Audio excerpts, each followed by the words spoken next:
Hello, thank you for tuning in to Kaieteur Radio. I'm Kevin Smith. Welcome to your news at noon. These are the top stories we're tracking. EPA greenlights Exxon's mad rush for oil in Kaieteur block. Another 12-well campaign planned with no need for environmental impact assessment. Exxon continues to pollute Guyana's air with toxic chemicals. 2.9 billion standard cubic feet of gas flared for 2021. And Vice President Jagdeo boasts a $45 tax on Exxon's flaring is an improvement. Meanwhile, highly decorated consultant vying to conduct critical extractive industry projects for Guyana. Meanwhile, Minister Barrett calls out power struggle between GYEITI, taxi driver helpless after car stolen with COVID-19 booklet, and eradicating mercury use in mining is a challenge due to easy access to toxic chemicals, according to the GGMC environmental officer, and one fully vaccinated person among 8 who died of COVID-19. Man charged 6 times for raping underage girl, and inefficient mining practices pose challenge to GGMC's landing reclamation campaign. Stay tuned to stay informed.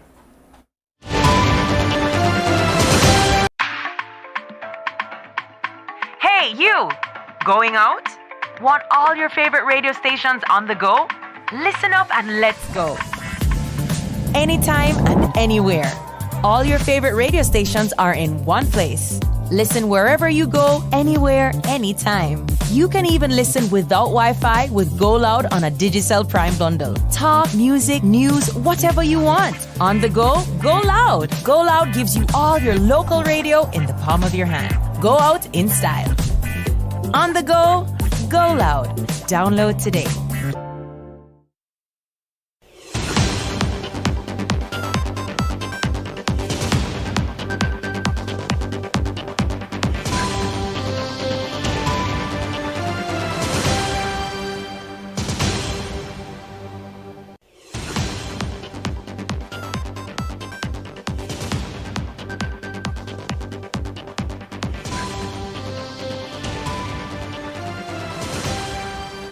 And now for the news in detail. The Environmental Protection Agency recently reported that an application for environmental authorization has been submitted by ESSO Exploration and Production Guyana Limited, ExxonMobil's subsidiary, to execute a 12-well exploration campaign on the offshore Kaieteur block. In accordance with Section 11.2 of the Environmental Protection Act, the EPA said the application for the project was screened by the agency to assess the potential environmental impacts. Following this, the EPA said it has been determined that the project will not significantly affect the environment or human health and therefore exempted from the requirement of an environmental impact assessment. The agency said its decision was made following careful consideration of the reviewing of existing environmental baseline information of the Kaieteur block, which was collected via 2 separate assessments in 2019 and 2020, and the conduct of similar campaigns in the Stabroek, Kanji, and Kaieteur blocks. Meanwhile, Exxon, an oil and gas giant that touts the effective management of its waste, has thus far flared some 2.9 billion standard cubic feet of natural gas for 2021. Kaieteur was reliably informed of this jaw-dropping figures by the executive director of the EPA, Kemraj Parsram. One would recall that these significantly high levels of flaring, which is still ongoing at the Liza Destiny operations offshore in Guyana's lucrative Stabroek block, is a consequence of a defected gas compressor. Notably, this gas compressor and/or its parts have been defective since 2019, resulting in Exxon flaring above pilot levels to an estimated 20 months.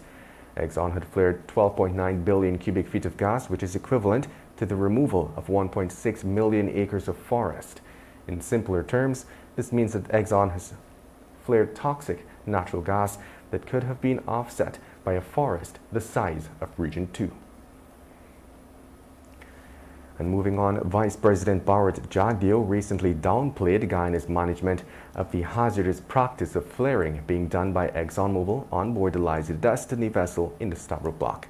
He pointed to, among other measures, a $45 tax that was imposed for the same being done above 1 million standard cubic feet of gas per day.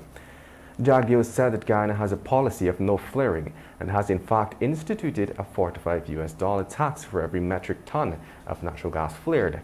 He lauded the accomplishment of the Ali administration in issuing the license and environmental permits for ExxonMobil's third proposed oil field in the Stabro block, Piara. And in other news, a few weeks ago we had reported that a loan consultant submitted a bid to secure two critical projects under the Guyana Extractive Industries Transparency Initiative. These two projects included the consultant preparing a systematic feasibility study, with the second project requiring an expert to prepare a beneficial ownership register. Preliminary research by Kaieteur shows that the loan consultant, Samuel Beko, is an economist and governance expert with years of experience and knowledge in preparing beneficial ownership registers. In fact, Beko designs and manages policies, projects, and systems to strengthen governance, anti-corruption, and enhance accountability in the extractive industry in African states.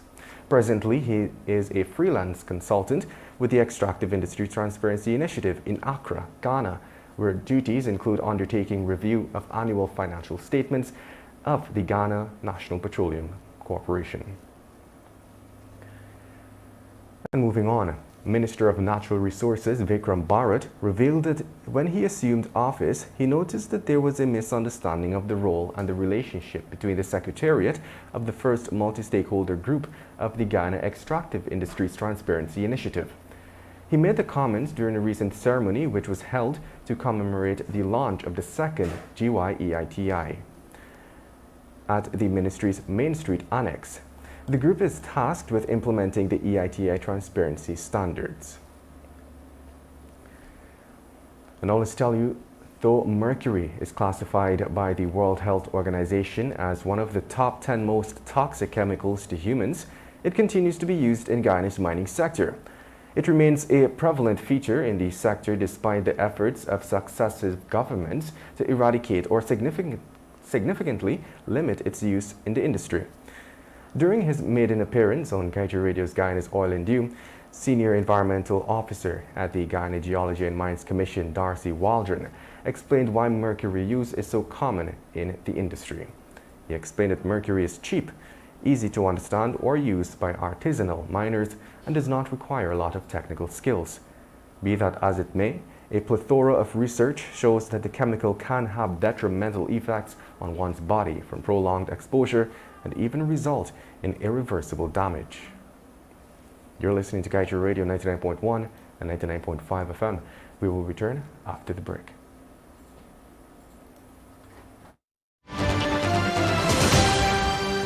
Weak systems of governance and the absence of the rule of law both combine to form the perfect stage for corruption to flourish. As part of our anti-corruption fight at Kaieteur Radio, we invite you to join us every Tuesday evening from 7:30 p.m. as we embark on the most needed quest to remove the tentacles of corruption from our systems. See you then for our latest program called Governance, Corruption, and Justice.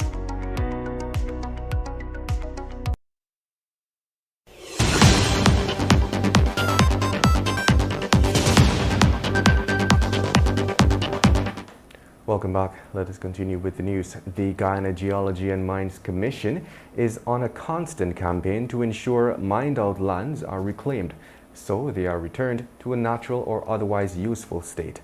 But the campaign is being hampered by inefficient mining practices.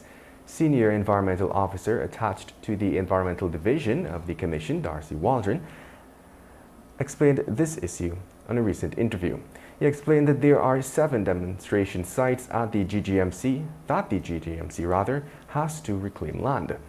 The demonstrations are meant to show that that land can be reclaimed to a point where it can naturally vegetate or accommodate alternative uses such as agriculture, commercial, or recreational. It is evident to the Commission that there is a lack of knowledge that reclamation is required by law, and this is why sensitization is necessary. Responsible mining, he added, is planning from beginning to end, taking into consideration the fact that future generations must benefit. The challenge Guyana faces with reclamation is that the methods used to recover gold. And I'll tell you, unable to transact business and go about plying his trade as per normal is a helpless taxi driver whose car was stolen on Thursday along with COVID-19 vaccination booklet. The taxi driver, identified as Abdul Azad, a resident of Providence on the east bank of Demerara, had secured the parked his 2003 model silver grey Toyota Fielder wagon in front of his home on Wednesday evening.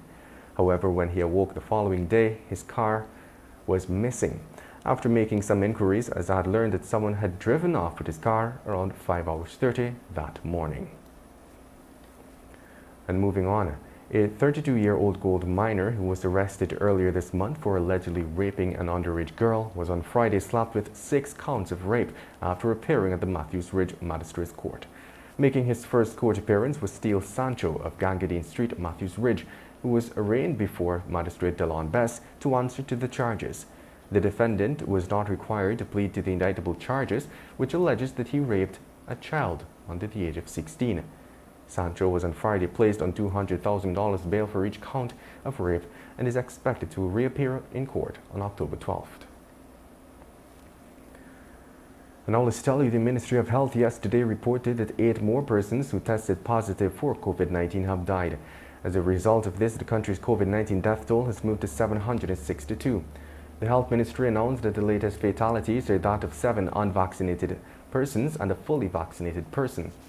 Recently, there are 31 patients who are admitted into the COVID-19 ICU, 166 persons in institutional isolation, 3,919 in home isolation, and 9 in institutional isolation.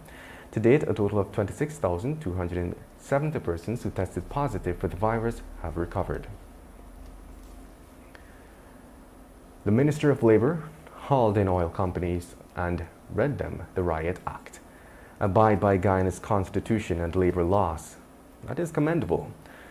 But is it for the show of doing something?